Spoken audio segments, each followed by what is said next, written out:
Welcome to Astrology 101, Class 2. We are going to look at the planets in this session. And the first one we are going to look at is the Sun.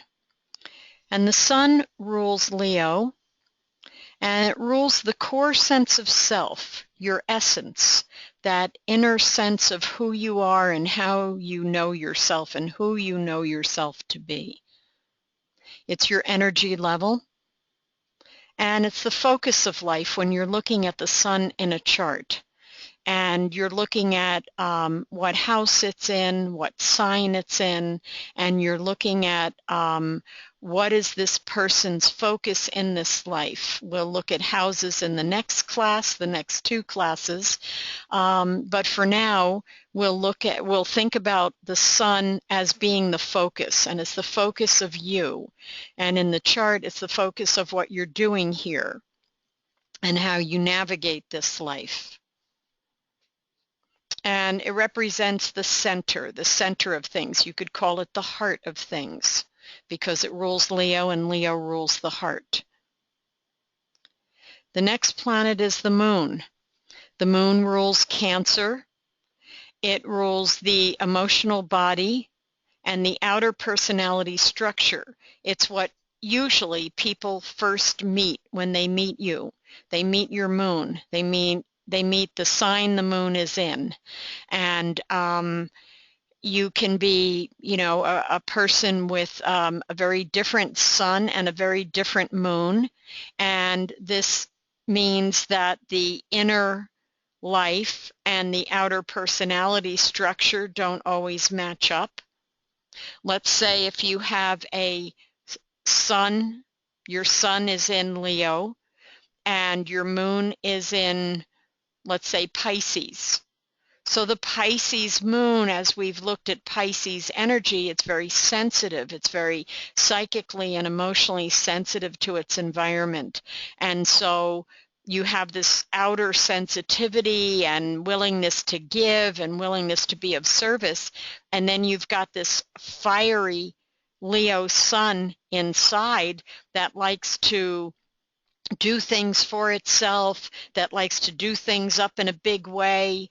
It is not as yielding and giving as Pisces. It's more fiery and let's go do this kind of thing. So you have, a fiery sun that's trying to express itself through a very watery, caring, sensitive moon, outer personality structure. So you begin to see how different setups occur. So let's say you have the opposite. Let's say you have a Pisces sun with a Leo moon. Well, the Leo moon is very gregarious, very outgoing, loves to do everything, be around people, be the center of attention. But inside you have this Pisces sun that's very sensitive, that's very shy in some ways, and just wants quiet and soft music, and so people see her one way, but yet she's really inside a whole different way.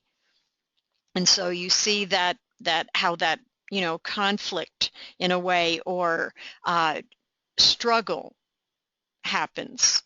You can have an air sign like an Aquarian with, let's say, an Earth moon, let's say Taurus.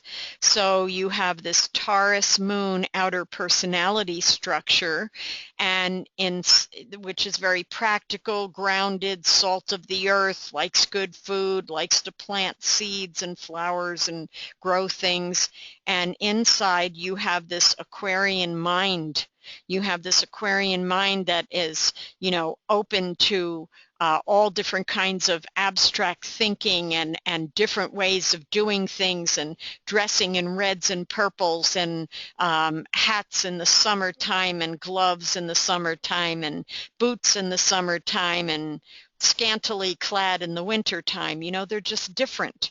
And yet you have this outer structure that is very solid and salt of the earth and likes to cook and likes to be practical in its application of what it knows.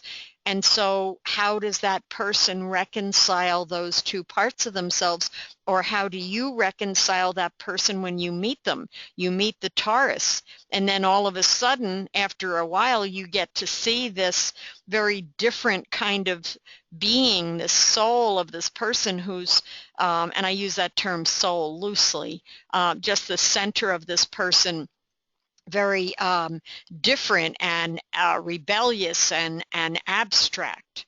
So that's the sun and moon, you know, working together or just being part of a person's expression. The moon also rules the nurturing aspect because it rules Cancer, and Cancer is the breast and the mother and birth in a sense, and so it rules nurturing, who you are as a mother in your own mothering, and it rules your mother and your relationship with your mother. So it's the feeling body, the emotional body, and the personality structure. The next planet is Mercury, rules Gemini and Virgo. And Gemini in more of its airiness, and Virgo in more of its analytical capacity, because it rules the mind and the nervous system. It rules how we think, write, network, communicate, languages, any kind of languages. It rules, you know, our ability to network with other people and bring people together around ideas. It rules languages, whatever kind of languages they happen to be, and it rules analytical capacity, the ability to think, to take things apart and see how they work. Mercury is very changeable. Its energy is very changeable. And so it can have ideas today and different ideas tomorrow, but it's how we communicate who we are and what's going on in the mind. So you could have a Mercury in a chart. You could have Mercury in Virgo that likes to take things apart and analyze things. You could have Mercury in Taurus, which learns a little slower, you know, because it's Earth sign. It learns a little bit more slowly. It has to kind of, you know, think about things and kind of plod along. You could have Mercury in Aquarius, who studies astrology and is a writer, and depending on the aspects to Mercury, could be a poet, could be a somebody who galvanizes other people into thinking rebellious thoughts or revolutionary ideas. Mercury in Cancer likes to put itself into the situation. It learns by osmosis. It learns that if it's in the situation, it can learn about what's going on there rather than thinking and processing. Mercury in Scorpio is very deep, very intense, wants to find out the secrets, wants to cut to the chase and get to the bottom line. Mercury in Aries is quick mind, impatient with itself, impatient with everybody else. How come you don't know that already? I already thought of it. You know, it's a very quick mind, though, and wants to, you know the answer and know the situation and have the answer before the question was fully formed. Venus. Venus, it rules Libra and Taurus. It's a sense of beauty, and it's about art. It also rules money and the practical side of life and what we need to survive. And money, wampum, trade, that's all Venus. It rules our values and priorities, what we hold dear, what's important to us, what we make a stand for and say, no, this is me, this is how I look at things, and these are the things that are important to me. It rules the female personality. So it rules women, it rules your mother, your sisters, your girlfriends. In a man's chart, all those things plus his mate, whatever gender his mate happens to be. It can rule him in a same gender relationship if he is more the Venus and the partner is more the Mars. But as a general rule, in traditional astrology, it rules women. And it rules that which you love. That which you love. If you love traveling with a Venus in Sag, if you love business and order with a Venus in Capricorn, if you have Venus in Scorpio and you love the depth and you like to dive in and get right down in there into that phoenix fire to transform and be born again. You know, if you have Venus in Aries and you love an adventure and say, hey, the next time you're going off somewhere kayaking or mountain climbing, call me. And then we look at Mars, the counterpart to Venus in a sense, the Venus and Mars, the feminine and masculine. And so Mars rules Aries, the first sign. You know, that Mars energy, that physical drive and energy to get something going, to go off and pioneer and be the person who goes off and sees what's happening. It rules guns, knives, surgeries, and birth. It's about beginnings and starting things. Somebody with a strong Mars in their chart, they're good starters. They might look around and find a Taurus to carry the ball for a while and keep it going. But Mars likes to start and initiate and get things off the ground. It also rules manifestation. How do we manifest our dreams? Venus has the concept. Mars has the energy to bring it into form, like birth. It rules the male personality. When you have twins that are born like the same time or within minutes of each other, one of them will be the Venus in the chart that's very similar, and the other one will be the Mars. No matter what the genders are, it doesn't matter. You can't give the Venus to the girl and the Mars to the boy. It doesn't work that way. But each of them will exhibit an emphasis on one more than the other. And Mars is the male, and in a same gender relationship, it can be the male type of person in that relationship, the one who kind of manifests things more. And in a heterosexual relationship, it usually rules the male energy, and the brothers in your life and the father in your life and the male friends in your life for women and men. And so it rules that male side of the personality. And we all have an inner opposite gender anyway, so it's indicative of that as well. Just as Venus is like the inner opposite gender in men, Mars is the inner opposite gender in women than what we're portraying to the world, being in a man or a woman's body. So Mars ends the personal planets. So the personal planets have been from Sun, Moon, Mercury, Venus, and Mars. These are the personal planets. They relate to day-to-day life and what you do and how you do it, how you think, how you speak, how you feel, how you communicate. Jupiter and Saturn, it's hard to teach each one by itself. Jupiter and Saturn are generational planets. And Jupiter is expansion. I'm going to go back and forth between these two. And Saturn is limitation. So if you have too much Jupiter without any Saturn, you have too much expansion. You could weigh 500 pounds. You don't have the Saturn to propose limits and bring the energies back in. If you have too much Saturn, you're as skinny as a rail. You don't know how to receive. You don't know how to take things in.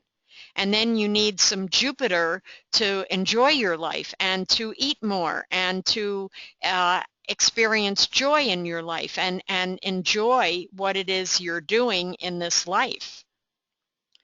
So staying with Jupiter for a moment, Jupiter rules Sagittarius, and so it rules, the larger vision, the larger view of possibility. It rules standard religion, more the formal religions like Judaism, Christianity, um, the exoteric side of a belief system instead of the esoteric side like Sufism and mystic Christianity and things like that. So it rules religion, and it rules your life belief system, what you think your life is and what it's about and what you feel your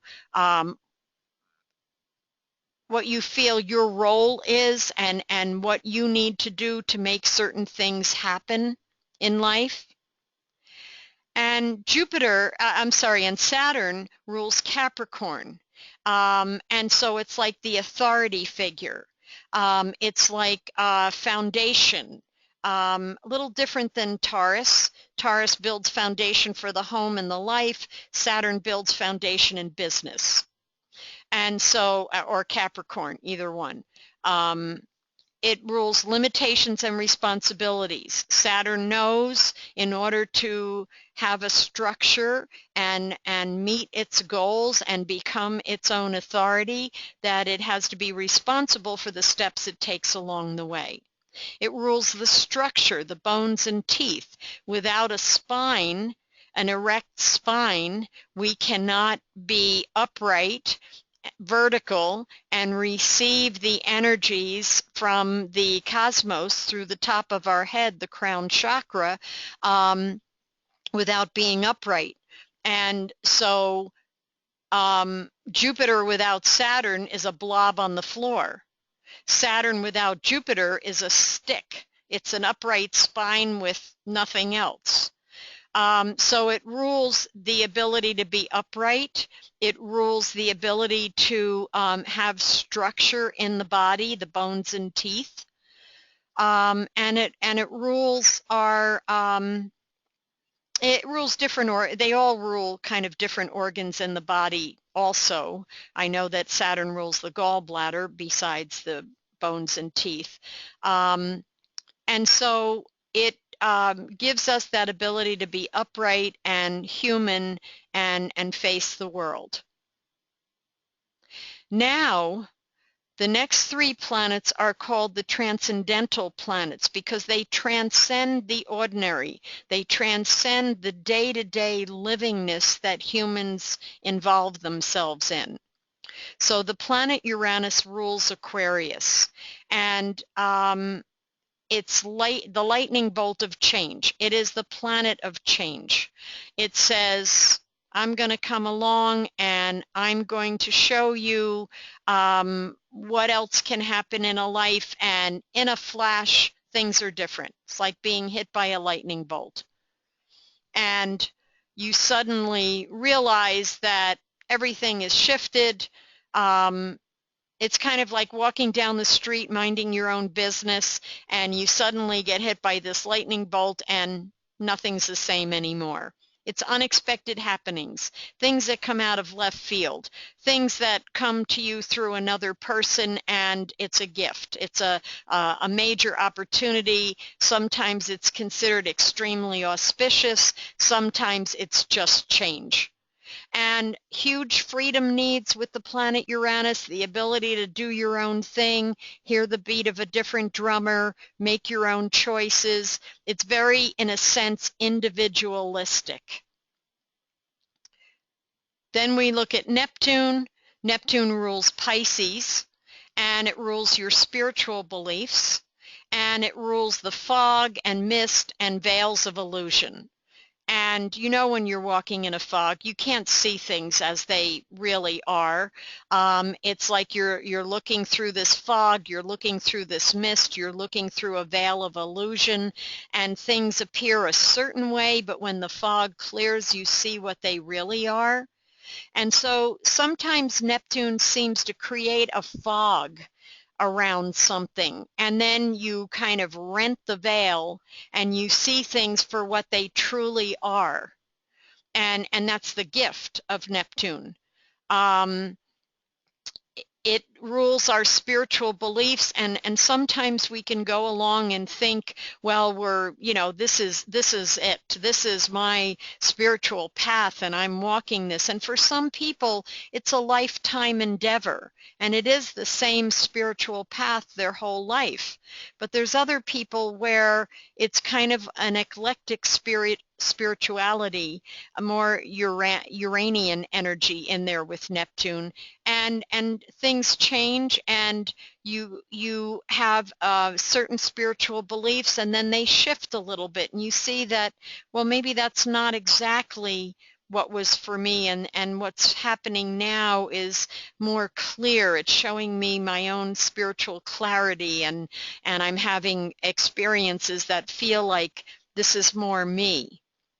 And then it may shift again a little bit down the road where there's like a renting of the veil, and you see that maybe this path has had a lot for you, but maybe now it's shifting a little bit again because it's time for things to be a little different. And then we look at Pluto. And Pluto rules Scorpio. It's death and rebirth, endings and beginnings. It's depth and intensity, and ultimately it's about transformation. And it says that you are looking at a planet that is like, the nuclear kind of situation. Yes, Uranus ushered in the atomic bomb and certain nuclear components, nuclear age, nuclear thinking. But Pluto is Kali, it's the phoenix bird. It dives into the flames to be reborn anew, and after, a plutonium bomb hits a place, there is nothing left, nothing that resembled what was prior. And so that's how Pluto's transformational energies show up, and that's the opportunity it presents for anyone. That sense of complete transformation, or as deep as you can take it, as deep as you want to go with it. And it rules, that death and rebirth, that ending and beginning, and that willingness to let go of everything that's come before and step into something that's new, and a higher octave, let's say, of what's been happening before. It's like serial monogamy in relationships, and maybe that relationship that you're in can't go to the next level. That other person is unwilling, and so the relationship ends, and maybe down the road a new relationship comes, and you're able to step into that relationship in a higher octave, and that person is living where you want to live, or where you've come to know who you are and how you can do things. And so, you live that, and that transformation changes and becomes more complete. So Pluto is about death and rebirth, in the sense of being able to bridge the transitional time between death and rebirth, or a person no longer living their life in the way they have, and they're on their way out, and you become a death midwife, let's say, or a doula, or a birth coach. You're helping the person birth themselves into, they're dying to who they've been as a single person, and they're rebirthing into a parent of a child. And all those transitional times in life that come upon us, not just birth and death, but in life, change is upon us. We need to let go of something and step away, and we're no longer what we've been, and we're not yet what we're becoming. We're in that that individual, that place where there is no language. That's where Pluto flourishes. So if you have the knowledge of your own sun sign, then you think about what your ruling planet is. Are you in Aries and Mars is your ruling planet? And how do you feel about Mars? And how do you see Mars working for you? Manifesting, adventure, making things happen.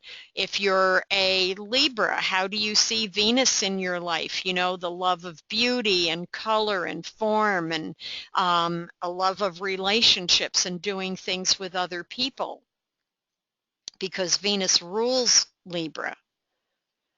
So in Astrology, a Cosmic Science, you might want to read her take on the planets between pages 29 and 58, and especially page 273, where she talks about Pluto all by itself. So this is the end of the class on the planets, and I just want to say there is so much more to these planets. This is just a lightweight introduction or reiteration, depending on who you are and what you already know or are drawn to study or are interested in.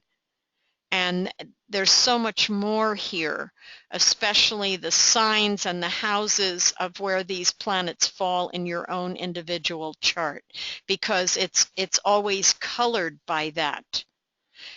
The planet in a sign, in a house, and its aspects to other planets in the chart.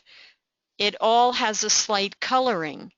So it might be like a woman has short hair, but it's blonde with red highlights, and it's dry. So she has hair, but it's a certain color, it's a certain cut, it's a certain highlight, and it's a certain texture. And all of that influences this woman in her view of her hair and other people who see her. I don't know how this is as a true example, but it's just an idea. So I wish you all well. Thank you for tuning into the class, and more to come.